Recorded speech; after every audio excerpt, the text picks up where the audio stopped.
Se eu cumpro numa empresa uma posição de liderança, eu cumpro um papel diferente do meu profissional técnico, mas eu não tenho hierarquicamente uma superioridade. Tudo bem, é da minha alçada tomar decisões, checar o andamento do trabalho, coisas do gênero, mas eu não sou superior a esta outra pessoa, eu apenas cumpro um papel diferente. Essa diferença entre hierarquia e cumprimento de papéis deve ficar muito clara quando você tem um home office. Eu acho que isso é importante, quer dizer, eu acho que você rompe essa barreira, quer dizer, da hierarquia. Quer dizer, a hierarquia passa a ser pelo conhecimento do trabalho e não porque eu mando no fulano, quer dizer, por uma questão humana, né? Quer dizer, você manda e você tem mais poder. Então, o poder passa a ser pelo seu conhecimento. E se você não conhece o trabalho, né, você realmente, quer dizer, fica aquele depara, né, que no papel dentro da empresa fica, quer dizer, no teletrabalho esse depara fica mais evidente, né, então isso não pode mais acontecer tanto. Eu sou defensora do teletrabalho, ainda mais hoje comecei o programa reclamando do trânsito e propondo que a gente, esperançosa de que a gente tenha ainda uma vida com mais fraternidade. E eu acho que o teletrabalho faz parte disso. Eu acho que o trânsito sensivelmente melhorará na medida em que as pessoas forem aderindo ao teletrabalho. Mas algumas dificuldades ainda a gente acha que vai ter. Por exemplo, o tráfego das informações, de dados e imagens. Então, é preciso que se cresça na mesma medida a adesão do teletrabalho com a infraestrutura tecnológica para permitir a via de acesso para essas imagens, para esses dados. Outra coisa que eu acho que pode ser um determinado tipo de gargalo é o momento das reuniões, que não necessariamente vão acontecer nos mesmos horários, então as pessoas vão ter que se flexibilizar bastante nesse aspecto. Mas eu acho que é uma coisa que veio para ficar e eu acho que não tem mais volta. Eu também acho. Só falta fazer parte das políticas públicas. Bom, nós já temos algumas participações, Jandir. A Jandira Novaes, seu cenário está lindo, parabéns. Mande abraços para nós do Colégio Santana de Londrina, Paraná. Jandira, obrigado por participar e um abraço para todos vocês. Obrigada, hein? A Diva Mara, grande sociólogo, meu abraço a ele, que sabe dizer coisas lindas sobre a França. Obrigada por participar, Diva. Grande figura ao lado da Mônica, brota perguntas atinentes a tudo. Obrigada por participar, Patrício.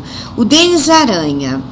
Ele acha que as empresas estão arcaicas em suas filosofias.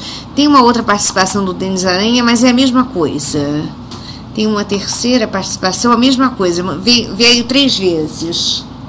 Sim, eu creio. Eu creio que muitas empresas ainda estão bem arcaicas em suas filosofias, sobre vários aspectos.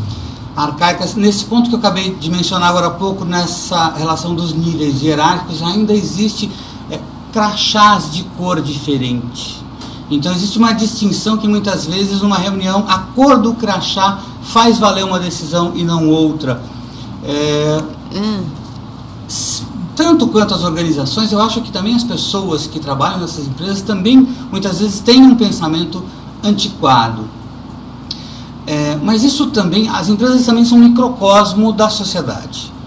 Então, se as pessoas em geral, no seu dia a dia, têm dificuldades emocionais, dentro da empresa isso vai ser ressaltado também. E as pessoas não sabem ainda lidar com determinadas dificuldades emocionais, como medo, como ansiedade, como preocupação, como estresse. Então elas não sabem como lidar com isso. Então, normalmente eu costumo criar cursos para atender a essas demandas de dificuldades emocionais, dificuldades de tomada de decisão. Essas demandas, quer dizer, podem se caracterizar como violência psicológica, assédio moral? Com certeza, isso ocorre muito, a questão do crachá é um tipo de um assédio moral, onde você coloca os pingos nos is, né? Ou seja, o meu crachá é de cor diferente, então faça isso porque eu mando. Isso é uma prática profundamente corrente dentro das empresas, é uma prática que ainda não foi abolida.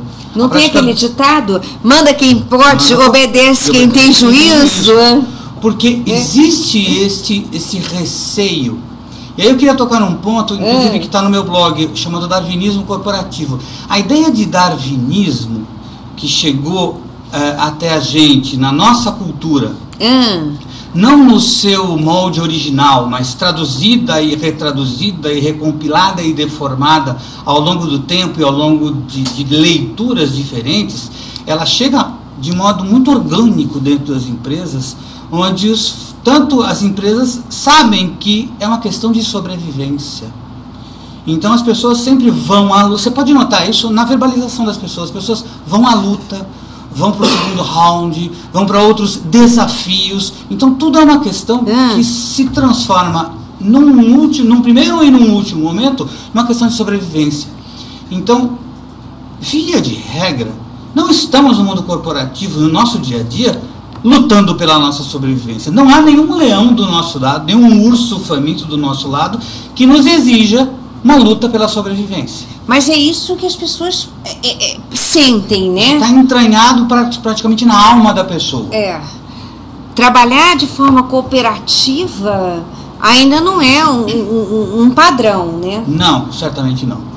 E tem uma outra postagem que eu falo justamente sobre isso, né? Que é o mundo das formigas, das abelhas que trabalham em cooperação e o nosso mundo que trabalha em competição. Agora, como juntar cooperação com competição? Porque, na verdade, quer dizer, você tem que cooperar, mas você compete, porque você também tem ambições de galgar, ascender na carreira profissional. Ninguém imagina chegar na empresa e ficar na condição inicial. Tá cooperando bonzinho, coopera, mas tem um momento que vai competir, porque a empresa não vai promover todo mundo. Quer dizer, algumas pessoas vão se destacar. Quer dizer, na sua opinião, quer dizer, como é combinar competição com cooperação? Tá. A questão da competitividade nas empresas é uma questão que para mim é muito cara, é muito importante. Sobretudo porque a competitividade, ao meu modo de ver, não tem utilidade alguma e tem danos enormes. Mas deixa eu te contar um outro caso. Eu estava prestando uma consultoria para uma grande corretora de imóveis. No intuito, eles queriam algum trabalho de motivação, trabalho com os corretores e tudo mais. Aí eu percebia que por trás da cabeça do diretor da empresa havia um score, um ranking de todos os corretores. E haviam discrepâncias muito grandes, né? Corretores com vendas altíssimas dos 2, 3 primeiros, depois uma distância muito grande para o restante dos corretores. E eu pedi a ele, eu falei, escuta, como que é a motivação destas pessoas? Eu falei, baixíssimo, a gente luta para conseguir fazer com que eles se motivem cada vez mais. Eu falei, posso te propor uma coisa? Vamos virar esse ranking ao contrário. Em vez de ter primeiro, segundo e terceiro lugar, vai ter você neste mês, você no próximo mês e você no mês seguinte.